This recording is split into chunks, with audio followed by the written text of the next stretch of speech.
Hi everybody, this is Boogass Reviews, and today, in honor of Ozzy Osbourne, I'm going to be doing a Throwback Thursday review on the McFarlane Toys Bark at the Moon Ozzy Osbourne figure. So before we take a look at the Werewolf Ozzy, let's go ahead and take a look at the environmental base that he comes with. So taking a look at the base, McFarlane Toys did a really good job at not only sculpting, but painting it too. I believe the whole thing is cast in this dark gray plastic, and it has this light gray dry brushing over top of the whole thing that brings the details out really nicely. It brings the textures out really well. You get the trees and the moon and the Ozzy Osbourne logo right there looking good. You get this skeleton that's broken. It's glued down to the base here, but it looks really good. It's got this really nice brown wash over top of it, and it brings the details out really nicely. Man, that looks really awesome. And they also detailed the dead trees really well too. I like how you can see the vines twisting up through them. You get, it looks like tan, dark brown, and light brown paint over top of them. You just get a bunch of paint variation over top of that. And that looks really awesome. Man, McFarlane Toys did a really good job at sculpting this base. And Ozzy can fit on there very well. So now, let's go ahead and take a look at the head sculpt on Ozzy. So taking a look at this head sculpt, I think McFarlane Toys did a decent job at sculpting this. I do think it resembles Ozzy in the music video. I do think that they got the nose wrong on the head though. If you look at the music video, he has a more animal-like nose, and on this figure, it's just human nose. I think that's what throws the face sculpt off, is it looks a little too human right here. I feel like they took a little bit of creative liberty with the head sculpt here, and like I said, it does resemble Ozzy. I just don't think it's a perfect likeness of him. But you get a bunch of variation over top of this head sculpt. It's cast in this brown color that the hair is cast in, and you get the skin tone painted over top of that. You get a nice wash to his teeth. If you look, there's this, I think it's a dark brown wash to the teeth. It's very detailed in there. I also wish that his eyes would have been the same size. You can see that the pupil is bigger on the right side than on the left side. But the hair is sculpted really nicely. Like I said, it's cast in that brown color, and you have that blondish color painted over top of that.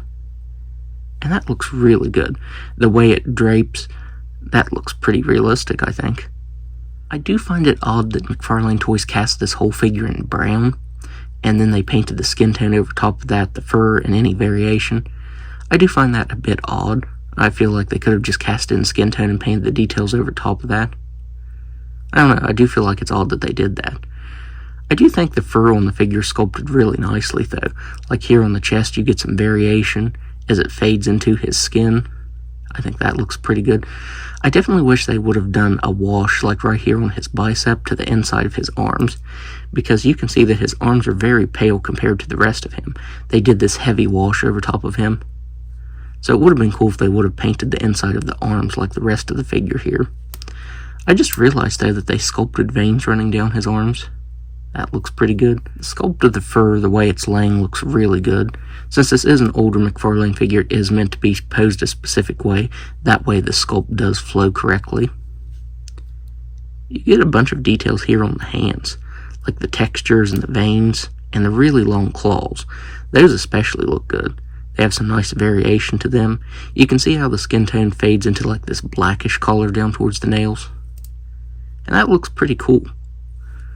The pants are also detailed really nicely. You get some really cool textures there. The wrinkles and the textures look really good. And then you can see the spots where the pants are ripping. You get some more really heavy variation here where you can see his left knee. Even the feet are really detailed. You can see where the fur fades into the skin tone right here. You get some really cool textures there. Even the bottom of the feet are sculpted really nicely. I definitely feel like they went way too heavy with the wash though. Not only is it cast in that dark brown plastic, but you get varying tones of brown painted over top of his feet. And they just look way too dirty. I mean, the nails are painted pretty well on there. But yeah, I just feel like the feet look way too dirty because of the paint that they put on it. And then there's a look at the back of the figure. You get some cool texturing to his skin there, and some varying tones on the fur right there. So now let's go ahead and go over his articulation. So he has a swivel head that can move side to side very slightly. He has biceps that can move around like that. This one does move back and forth, but like I said, the sculpt is meant to go a certain way, that way it all flows. He has wrist swivels that can move all the way around. You do have to be careful because of his really long claws. And he has a waist swivel that moves side to side really slightly. You can hear how stiff this joint is even all these years later. So now, let's do a couple size comparisons. So first up, here he is next to the very first Ozzy figure that McFarlane did. This one is more properly scaled. This one was a little bit scaled down, I think, because of the base that it comes with. And I really wanted to review this one, but the person that I got this from, they entirely ruined the base and stuff. Like, they let the chains rust, and I had to go through and replace all the chains on him. It's a really good figure if you can get it, though, especially if you can get it in good condition. And finally, here he is next to the most recent Ozzy figure that McFarlane made, the Music Maniac's Ordinary Man Ozzy. And surprisingly, these two don't scale too bad next to each other. This Ozzy figure is smaller than the figures that McFarlane typically does. So yeah, he doesn't scale too bad with this older figure. So overall, if you're an Ozzy fan, then I think this is definitely a must-have. I think McFarlane Toys did a really good job at sculpting this whole thing. I will say the head sculpt's not perfect though, and I do feel like they overpainted the figure. You know, like especially on the feet there, I think they went way too heavy with the brown collaring.